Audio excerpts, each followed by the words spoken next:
की शुरुआत होती है और यहाँ पे उसी बंदे को दिखाया जाता है जिसका नाम गू जुमयोंग डू होता है। तो वो डू जो होता है वो जल्दी से हमला करने के लिए हुजियोंग के ऊपर चार्ज करता है। कमीने तूने मेरे सबऑर्डिनेट्स को छुआ कैसे, मैं तेरी जान ले लूंगा। और जब वो हुजियोंग की तरफ हमला करने के लिए आगे बढ़ता है ना, तो हुजियोंग भी अपनी आंखों के साथ उसे देखता है किलिंग इंटेंट के साथ। बंदा अपने पंच को बना के हमला करता है, बट हमारा हुजियोंग उसकी तरफ अपने एक्स को घुमा देता है। जब वो अपने एक्स को सामने की तरफ घुमाता है ना, तो वो बंदा भी आगे गुजर जाता है और हमारा जो बंदा होता है कमजोरी आने लगती है, वो एक तरह से मर जाता है। जबकि हमारे हुजियोंग ने क्या किया है वो हम देखते हैं कि एक्चुअली में उसका 50% हिस्सा तो पेड़ के साथ टकरा जाता है, बट 50% हिस्सा पहले ही नीचे गिर जाता है। कि बहुत ज्यादा हैरान होती है और कहती है कि टू तुम्हें ये हो कैसे सकता है, तुम मर कैसे सकते हो। और वो काफी ज्यादा उसकी चड्डी फट जाती है और वो बहुत ज्यादा हैरान भी होती है कि लड़का जितना सोचा उससे ज्यादा पावरफुल है। काफी ज्यादा गुस्से में भी होती है और यहाँ पे एक बंदा आके उसे एक सीक्रेट नेम से बुलाता है और कहता है डार्क 7 हम हार चुके हैं, क्या हम अपने दूसरे ग्रुप को बुला दें। दूसरे ग्रुप के साथ कांटेक्ट करके अपनी मेन ब्रांच में जाना ही होगा, हम इस लड़के का सामना नहीं कर सकते हैं। लड़का जब उससे पूछ रहा होता है तो वो लड़की से मना कर देती है और यहाँ पे बंदा कहता है कि सर आपका क्या आप हमारे साथ नहीं चलोगे। लड़की कह रही होती है कि नहीं, वो यहाँ पे जो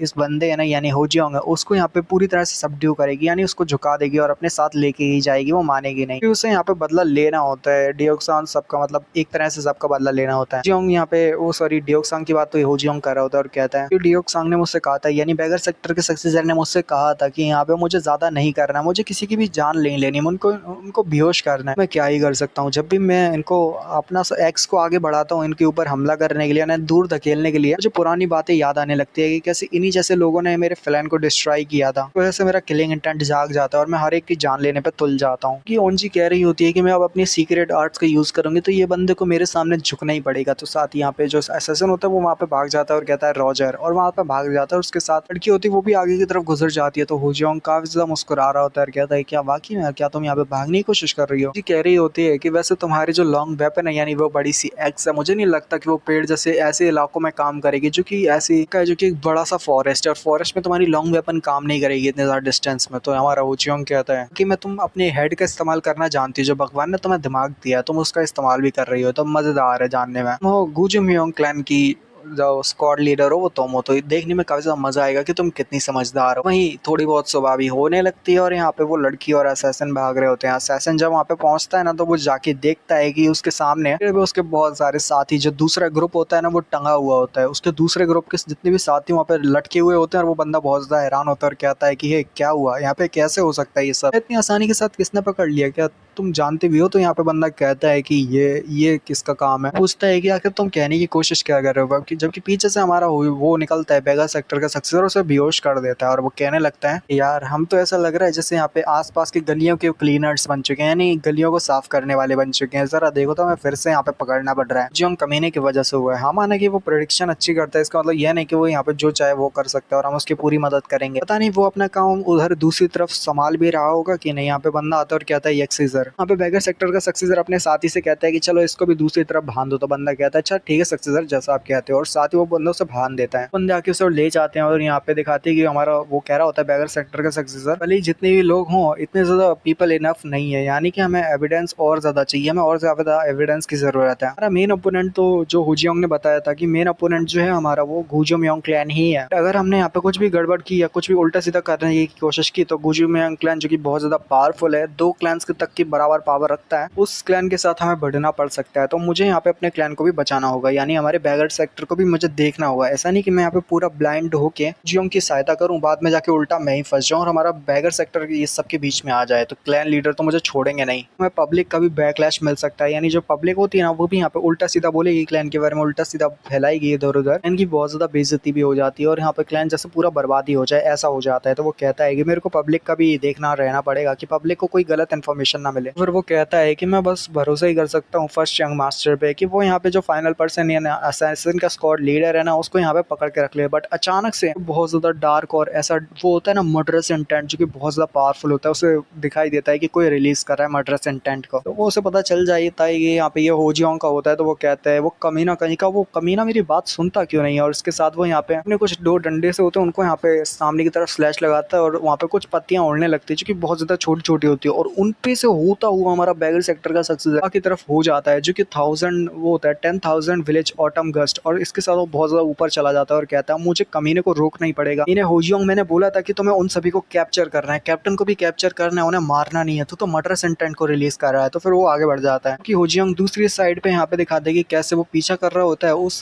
सेक्टर लड़की का। तो यहाँ पे आने लगता है, जबकि जो लड़की होती है ना सेक्टर सेक्टर नहीं मतलब स्क्वाड की लीडर पेड़ के पीछे छुपी हुई होती है। तो होजियोंग उसे सेंस करने लगता है। तो साथ ही यहाँ पे वो लड़की कहती है ये लड़का तो बहुत ज्यादा पावरफुल है, ये मेरे को सेंस भी कर पा रहा है, ये जान पा रहा है कि मैं आखिर हूँ कहाँ पे। इस ये एक रेजिंग मॉन्स्टर है कि धीरे धीरे बड़ा होता जा रहा है। मुझे इस एक्टर के बारे में ठीक से पता तो नहीं, मुझे यहाँ तक बताया गया था कि ये बंदा कोई ज्यादा पावरफुल भी नहीं है, मैं उसको आसानी के साथ पकड़ सकती हूँ स्क्वाड के साथ। फिर ये बंदा है क्या कि एक मॉन्स्टर जो आसानी के साथ राइज कर पा रही है, मतलब ताकतवर बन रहा है कि धीरे धीरे कर कितना सा पावरफुल बन रहा है, यहाँ तक इसको एक ठीक से खरोच तक नहीं डाल पाई। शायद से मुझे अपनी सीक्रेट आर्ट्स को यूज करना पड़ेगा, हो सकता है तब जाके मैं इसके ऊपर थोड़ा बहुत नुकसान डाल पाऊँ। होजियोंग फिर उसे सेंस कर लेता है और एक हमला करता है जो कि बहुत ज्यादा पावरफुल होता है, जो कि अपनी एक्स के साथ होता है। जब वो एक्स के साथ यहाँ पे मारता है ना, तो वो बंदी दूर जाके हट जाती है, पूरा पेड़ आसानी के साथ कट कर देता है और कहता है कि हे देखो जरा मैंने तुम्हें ढूंढ लिया फाइनली। देखते हैं कि हमारा जो होजियोंग है वो काफी ज्यादा शॉक हो जाता है जब वो लड़की एक बहुत ज्यादा पावरफुल बीम अटैक करती है, उसके साइड से होकर गुजर जाता है कि होजियोंग जल्दी से वहाँ पे साइड की तरफ हट जाता है। तो वो कहता है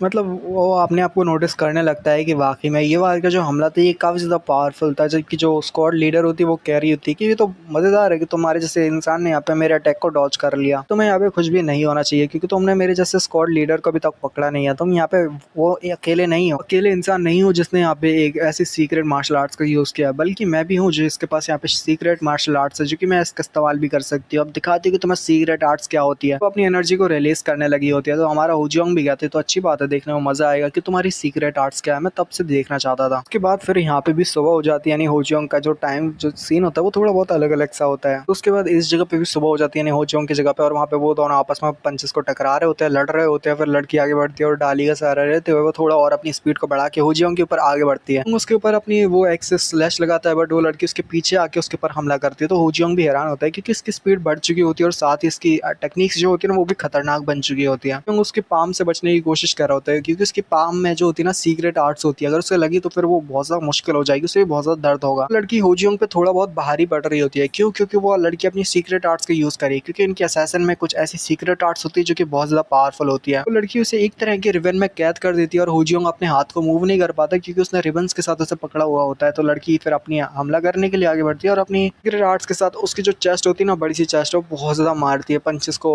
मतलब पाम को मारती है हर जगह पे, और उसके एक तरह से जो प्रेशर पॉइंट्स होते हैं उन पर मार के यहाँ पे उसे रोक सके ऐसा कर देती है। क्योंकि मुंह से भी ब्लड निकलता है और साथ ही होजियोंग कह रहा होता है वाकई में ये दोबारा हो रहा है, दोबारा से वही मार्शल आर्ट्स जो उस बंदे ने यूज की थी जब वो मेरे क्लैन के ऊपर हमला कर रहा था। उस बंदे ने इतने सारे क्लैंस का यूज करके यहाँ पे सारी सीक्रेट मार्शल आर्ट्स का यूज करके मेरे पूरे क्लैन को डिस्ट्रॉय कर दिया। उसने यहाँ पे सारी टेक्निक्स का भी इस्तेमाल कर दिया क्योंकि उसने तो अपनी जो शील्ड थी एक तरह की उसको इस्तेमाल करते उसने पूरी जगह पे तबाही मचा दी। उस बंदे की जो स्ट्रेंथ थी वो काफी ज्यादा थी, उस बंदे की ताकत जो थी वो बहुत ज्यादा ही अनबिलीवेबल थी। उसने मेरी जो क्लैन के ऊपर हमला किया ना, उसका बदला मैं उस कमीने से जरूर लूंगा। और उस बंदे की जो सेम पावर है, उस लड़की जो वो इंसान है जिसने मेरे क्लैन के ऊपर हमला किया था, उसकी जो सेम मार्शल आर्ट्स है ना वो ये लड़की भी इस्तेमाल कर रही है, लड़की से भी वही मार्शल आर्ट्स निकल रही है। मेरे क्लैन ने सफर किया है और जो मैं यहाँ पे दिक्कत को झेल रहा हूँ, मैं अपने क्लैन को बचाऊंगा। लड़की ने हमारे होजियोंग को काफी ज्यादा जख्मी कर दिया होता है। वो लड़की कह रही होती है कि तू तो गया कमीने, और उसने उसके मुंह से बहुत बार खून निकाल दिया होता है। योंग कहता है कि जैसे मेरे फादर ने सफर किया, जैसे जायप्योंग ने अपनी जान दे दी मुझे बचाने के लिए। तो वो लड़की आगे बढ़ती है और कहती है कि तेरे तो मैं हाथ पैर तोड़ दूंगी, मैं दोनों को काट दूंगी हाथ पैरों को। योंग गुस्सा हो जाता है और कहता है तू मरेगी, तू कमीनी कहीं की कुतिया। यहीं पे ये वाले एपिसोड का एंड होता है। तो अब हम देखेंगे नेक्स्ट एपिसोड में, चूंकि होने वाला है एक बदला। होजियोंग ने जो भी चीज खोई है उसका बदला वो उस लड़की से लेने वाला है। तो नेक्स्ट एपिसोड में जाने को मिलता है। बाय।